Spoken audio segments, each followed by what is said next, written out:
O ego nasce como uma resposta ao caos primordial da psique, uma estrutura criada para organizar, nomear e proteger a experiência consciente. No entanto, desde o primeiro momento, ele carrega uma ambiguidade silenciosa.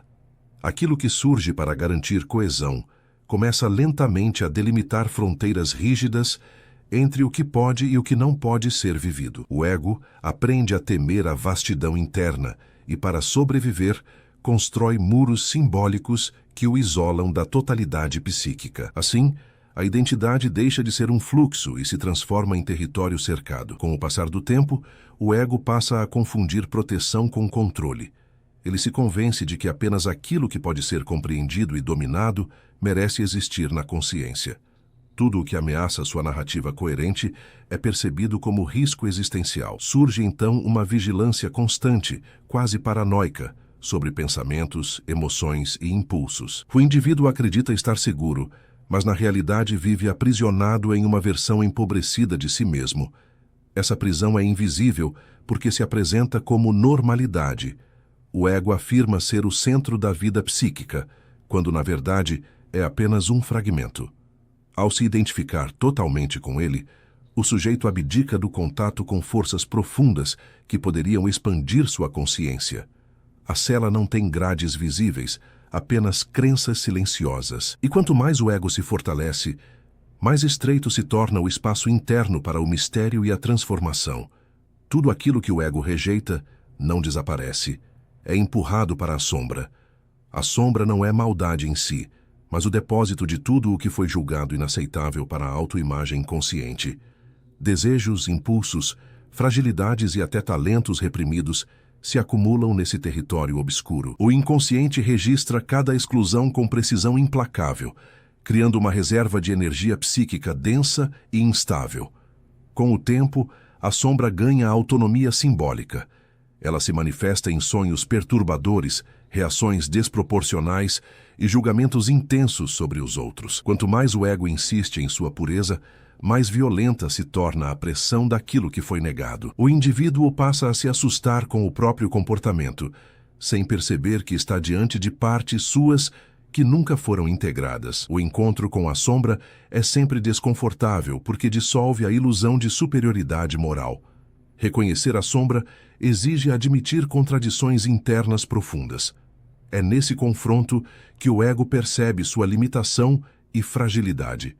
A sombra não pede destruição, pede reconhecimento. E enquanto for tratada como inimiga, continuará retornando sob formas cada vez mais perturbadoras. Quando a verdade interna ameaça romper a imagem construída, o ego reage com elegância defensiva. A racionalização surge como um mecanismo refinado, capaz de transformar medo em argumento e fuga em lógica. O sujeito não mente conscientemente, ele acredita em suas explicações.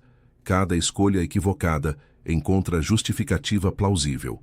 Cada impulso reprimido ganha uma narrativa aceitável. Esse processo cria uma distância perigosa entre experiência e consciência. Emoções são reinterpretadas até perderem seu conteúdo original. A dor deixa de ser sentida e passa a ser explicada. O ego sente alívio temporário, mas o preço é a alienação afetiva. A vida se torna compreensível, porém vazia de intensidade real.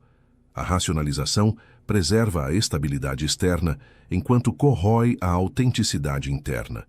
O indivíduo parece funcional, coerente e ajustado, mas carrega um vazio crescente. O inconsciente, privado de expressão genuína, busca outras vias de manifestação. Sintomas surgem não como falhas, mas como mensagens ignoradas, sinais de que a verdade não pode ser silenciada indefinidamente. A projeção é uma das defesas mais eficazes do ego, porque desloca o conflito para fora. Aquilo que não pode ser aceito internamente é percebido como defeito alheio. O outro torna-se portador do mal, da ameaça ou da fraqueza que o ego se recusa a reconhecer. O mundo passa a ser interpretado como hostil, injusto ou corrupto. Essa dinâmica cria relações marcadas por tensão e julgamento constante. O sujeito sente-se moralmente autorizado a atacar, corrigir ou rejeitar o outro. Na realidade, está travando uma batalha consigo mesmo. Cada crítica intensa revela um conteúdo interno não elaborado. Quanto maior a aversão, mais profunda é a identificação inconsciente. A projeção impede o autoconhecimento porque mantém o ego em posição de inocência. Enquanto o inimigo estiver sempre fora, não há motivo para olhar para dentro. O indivíduo se sente ameaçado pelo mundo sem perceber que carrega a fonte do conflito em sua própria psique. A libertação começa quando o espelho deixa de ser evitado e o reflexo passa a ser suportável. A persona nasce da necessidade de adaptação social. É a face que o indivíduo apresenta ao mundo para ser aceito, reconhecido e validado. No início, ela cumpre sua função de mediação entre o eu interno e as exigências externas. Com o tempo, porém, o ego passa a se identificar excessivamente com essa máscara. A persona se cristaliza em papéis rígidos. O sujeito deixa de perguntar quem é e passa a sustentar quem parece ser. Emoções que não combinam com a imagem são reprimidas. Vulnerabilidades são ocultadas. A identidade torna-se performática, dependente do olhar externo. A vida interior empobrece, enquanto a imagem pública se fortalece. Quando a persona consome o rosto, o indivíduo perde contato com sua autenticidade. O silêncio interno cresce, acompanhado por uma sensação difusa de falsidade existencial. Mesmo cercado de reconhecimento, algo permanece vazio. A psique exige verdade, não aprovação.